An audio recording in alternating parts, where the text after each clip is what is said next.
আজকের আলোচনার বিষয় হলো একাদশ ও দ্বাদশ শ্রেণীর যে সিলেবাসে পরিবর্তন আনা হয়েছে, সেই পরিবর্তিত সিলেবাসে কি রয়েছে, কোথা থেকে কত নাম্বার, সেইটি বিস্তারিত আলোচনা করব।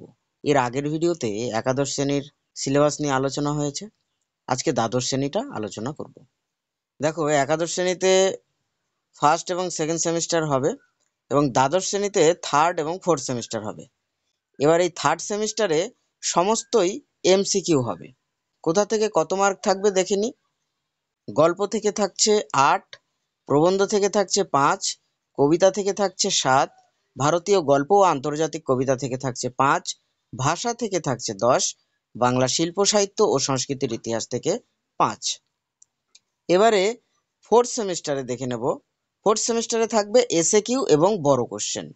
এখানে নাম্বার বিভাজনগুলি এইভাবে রয়েছে: গল্প থেকে 5, কবিতা থেকে 5, নাটক থেকে 5, পূর্ণাঙ্গ সহায়ক গ্রন্থ থেকে থাকছে 10, বাংলা শিল্প সাহিত্য ও সংস্কৃতির ইতিহাস থেকে থাকছে 5, প্রবন্ধ রচনা থেকে থাকছে 10। এবারে দেখে নিই বিস্তারিতভাবে গল্প কবিতাগুলির মধ্যে কি কি রয়েছে। গল্পের মধ্যে রয়েছে আদরিণী, প্রভাত কুমার মুখোপাধ্যায়ের। কবিতা থেকে রয়েছে অন্ধকার লেখাগুচ্ছ, শ্রীজাত।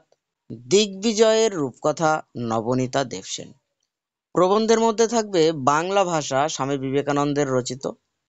ভারতীয় গল্পের মধ্যে থাকছে পোর্টরাজ, শঙ্কর রাও খারাট। অনুবাদ করেছেন সুনন্দন চক্রবর্তী।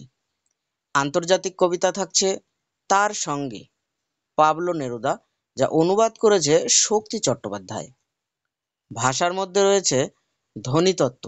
ধ্বনিতত্ত্বের মধ্যে পাবো বাকযন্ত্র, ধ্বনি, স্বর, ব্যঞ্জন, যুক্ত ব্যঞ্জন, ধ্বনি পরিবর্তনের কারণ, এগুলো। তারপরে রয়েছে শব্দভাণ্ডার, শব্দার্থতত্ত্ব, শৈলী বিজ্ঞানের গোড়ার কথা, এই সমস্ত। এবারে বাংলা শিল্প সাহিত্য ও সংস্কৃতির ইতিহাসের মধ্যে রয়েছে বাংলা গানের ইতিহাস, সংক্ষিপ্ত রূপরেখা, বাঙালির বিজ্ঞান চর্চার সংক্ষিপ্ত পরিচিতি, বাঙালির ক্রীড়া সংস্কৃতি। এরপরে আসছে ফোর্থ সেমিস্টার। ফোর্থ সেমিস্টারে গল্পের মধ্যে রয়েছে হলুদ পোড়া, মানিক বন্দ্যোপাধ্যায়ের। Wrong number, Mahasweta Devi. আর কবিতার মধ্যে রয়েছে প্রার্থনা, রবীন্দ্রনাথ ঠাকুরের। তিমির হননে গান, জীবনানন্দ দাশের। আর রয়েছে কেন এলো না, সুভাষ মুখোপাধ্যায়ের। নাটকের মধ্যে রয়েছে নানা রঙের দিন, অজিতেশ বন্দ্যোপাধ্যায়ের লেখা। পূর্ণাঙ্গ সহায়ক গ্রন্থের মধ্যে রয়েছে ডাকঘর, রবীন্দ্রনাথ ঠাকুরের। বাংলা শিল্প সাহিত্য ও সংস্কৃতির ইতিহাস, এর মধ্যে পাবো বাংলা চিত্রকলার ইতিহাস, সংক্ষিপ্ত রূপরেখা, বাঙালির চলচ্চিত্রের ইতিহাস, সংক্ষিপ্ত রূপরেখা। এরপরে থাকছে প্রবন্ধ রচনা। কোনো একটি বিষয়ে একজন লেখকের লেখার একটি অংশ দেওয়া থাকবে। প্রদত্ত অনুচ্ছেদটি হলো মূল রচনার প্রস্তাবনা বা ভূমিকা। এই প্রস্তাবনা বা